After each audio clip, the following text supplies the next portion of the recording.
Is that the motion be agreed to. Honourable Rachel Brooking. Thank you, Mr. Chair. I want to start what will be a serious speech about a very serious topic, about the statement that the government members make over and over again that this bill was based on David Parker's fast track. And why I want to do that is to make the point to disagree with something that the government members have been suggesting, that the Labour Party is anti-development and anti-housing, that is quite wrong. We are neither of those things.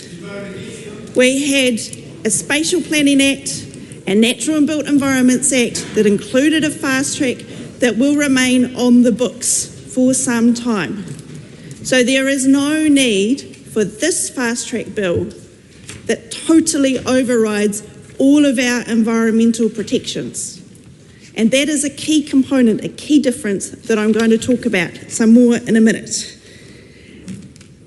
You could argue that, as the Minister just said, he said that this bill should have been called the one-stop shop bill. And that is a significant difference from David Parker's fast track bills.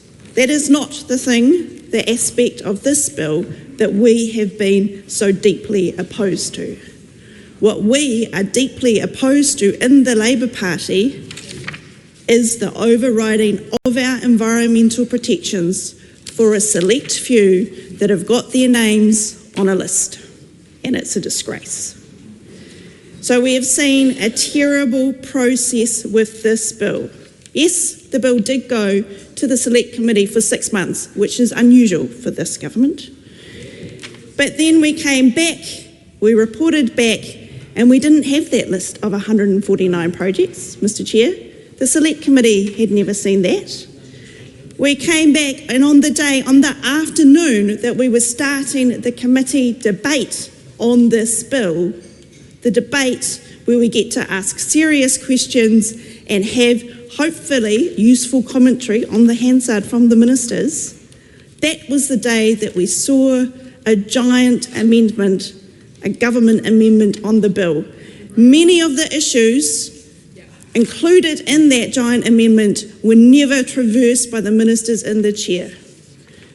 There were some specific questions that were answered, many specific questions were not, and there was no general statements on those changes.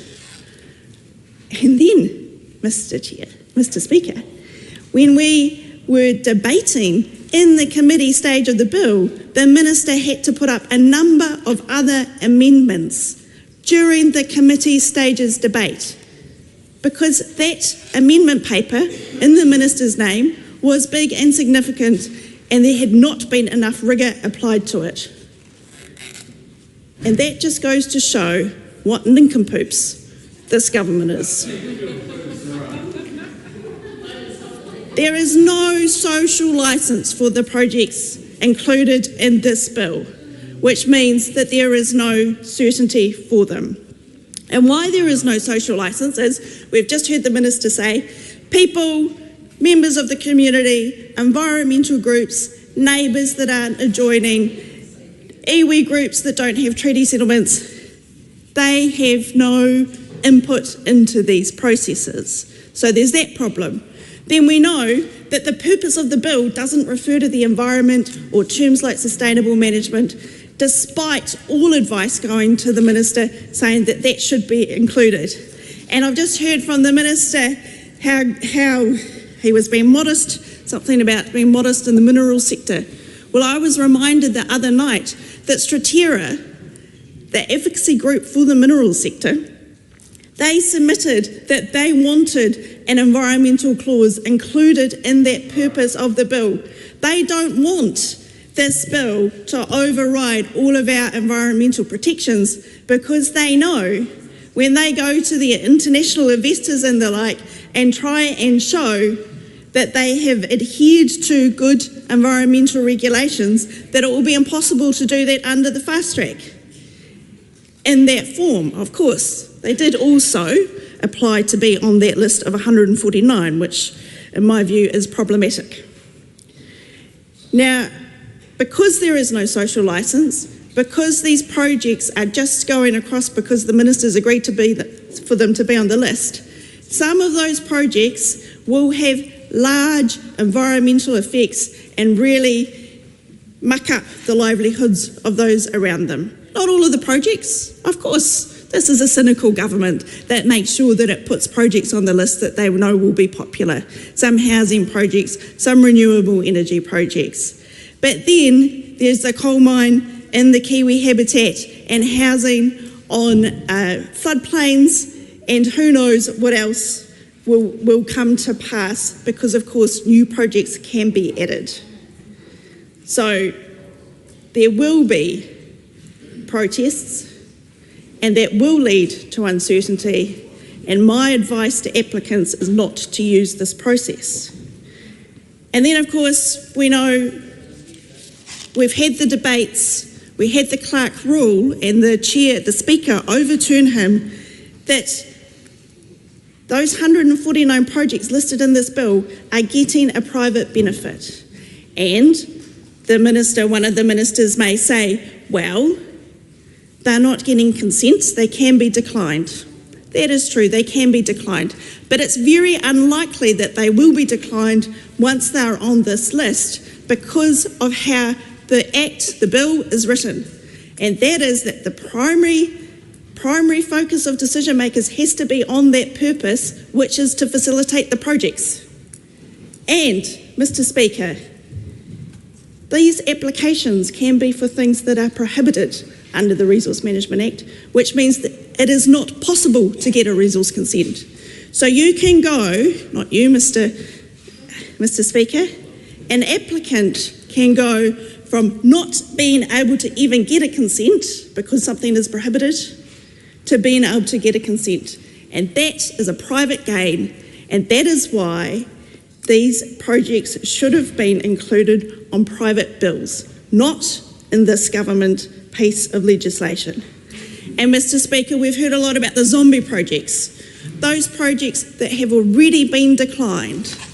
And the minister might say, well, they can submit different proposals when the environmental effects have been modified. And Mr. Speaker, I put up an amendment so that that could be the case. But like all my other amendments, of course the government voted against it. And then, since we were in committee stage last week, we have had the delivery of some of the information about those applications for the 149 listed projects. And we can see from those that there is no change from what was applied for and what was declined in the past. So that is a very real private benefit to those companies on that list.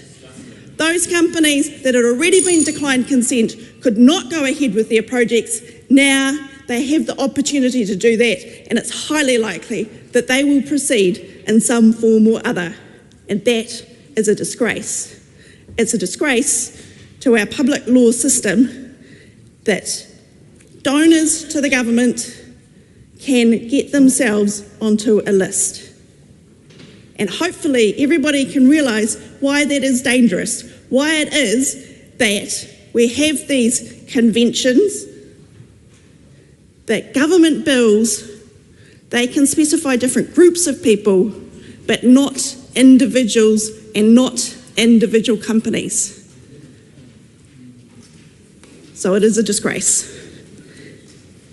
We, of course, I'll talk about this in the next bill as well, we've made bipartisan offers to talk with the government and they come to nothing. This is an extremely radical law.